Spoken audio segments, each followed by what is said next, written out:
പിന്നെ കണ്ണേറ് അല്ലേ? നമ്മുടെ വീട്ടിന്റെ പരപ്പുറത്ത് ഒരു 5-6 കുമ്പളങ്ങ അല്ലെങ്കിൽ 5-6 വെള്ളരി അല്ല 5-6 മത്തൻ നിൽക്കുന്നത് കണ്ടു. അങ്ങനെ ഒരു അമ്മൂട്ടിയാക്കയിൽ എങ്ങനെയാണ് പോകുമ്പോ, എന്താ സൈനവാ എന്റെ കുമ്പളങ്ങയൊക്കെ ഉഷാറായിട്ടുണ്ടല്ലോ എന്നാണ്. അമ്മൂട്ടിയാക്ക വെറുതെ പോയി. കുറച്ച് കഴിഞ്ഞപ്പോ 1 വീണ് 2 വീണ് ആകെ മത്തം മുഴുവൻ പോയി. ആ മനുഷ്യന്റെ ഒരു നാവ്. എന്നിട്ട് പിന്നെ നാട്ടിലാകെ പാട്ട 2 വീണ് ആകെ മത്തം മുഴുവൻ പോയി. ആ മനുഷ്യന്റെ ഒരു നാവ്. 2 വീണ് ആകെ മത്തം മുഴുവൻ പോയി. ആ മനുഷ്യന്റെ ഒരു നാവ്. എന്നിട്ട് പിന്നെ നാട്ടിലാകെ പാട്ടായി. ആമോട്ടിയാക്ക ഇതിലും വരുന്നുണ്ടെങ്കിൽ നോയിക്കോളുണ്ട്.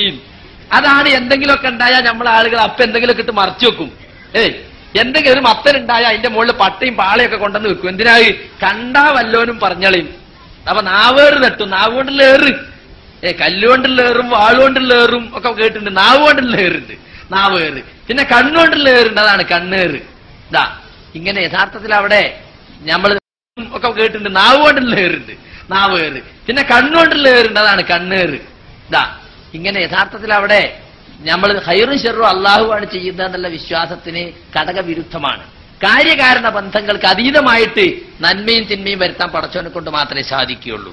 ഒരാളൊന്ന് നോക്കിയത് കൊണ്ടോ ഒരാളൊന്ന് എന്തെങ്കിലും പറഞ്ഞത് കൊണ്ടോ നമ്മുടെ സാധനത്തിന് ഒരു ദോഷം വരില്ല. കണ്ണിന്റെയും നാവിന്റെയും വിഷയങ്ങളാണ്. പലയിടങ്ങളിലും നമ്മൾ കേട്ട് ചെയ്യുന്ന കാര്യമാണ്. എന്തെങ്കിലും ഒന്ന് പറയാൻ വരുമ്പോൾ അത് നാവാറാണ്, കണ്ണാറാണ് എന്നൊക്കെ പറഞ്ഞു. ഇപ്പോ കണ്ണുകൊണ്ട് നോക്കിയാൽ മച്ചിങ്ങ ചാടുക, മാങ്ങ ചാടുക, തേങ്ങ ചാടുക, ചക്ക ചാടുക, ആളുകൾ മരിച്ചു പോവുക, തെങ്ങിന്റെ മണ്ട കാഞ്ഞു പോവുക. ഇത്ര വലിയ കഴിവുള്ള ആളാണെങ്കിൽ നമ്മള് അതിർത്തി സേനയെ കോടിക്കണക്കിന് ഉറുപ്പിക കൊടുത്ത് പോറ്റേണ്ട വല്ല ആവശ്യമുണ്ടോ? അവിടെ അവനെ നിർത്തിയാൽ മതി. പാകിസ്ഥാൻ സേനയെ ഏത് സേനയും ഒറ്റ സെക്കൻഡ് കൊണ്ട് കാഞ്ഞു പോയി. എന്നാ ഈ രാജീവ് ഗാന്ധി ഇന്ദിരാഗാന്ധി ഒക്കെ മരിക്കുവോ? അവിടെ ഒരാൾ നിർത്തിയ പോരെ ഈ കണ്ണൂർ കെട്ടുന്ന ആൾക്കാരെ? കുട്ടി മെലിഞ്ഞു. അപ്പൊ നമ്മൾ പറയാ, കുട്ടി എന്താ മെലിഞ്ഞത്? മെലിഞ്ഞു പോയല്ലോ. അങ്ങനെ പറയല്ലേ.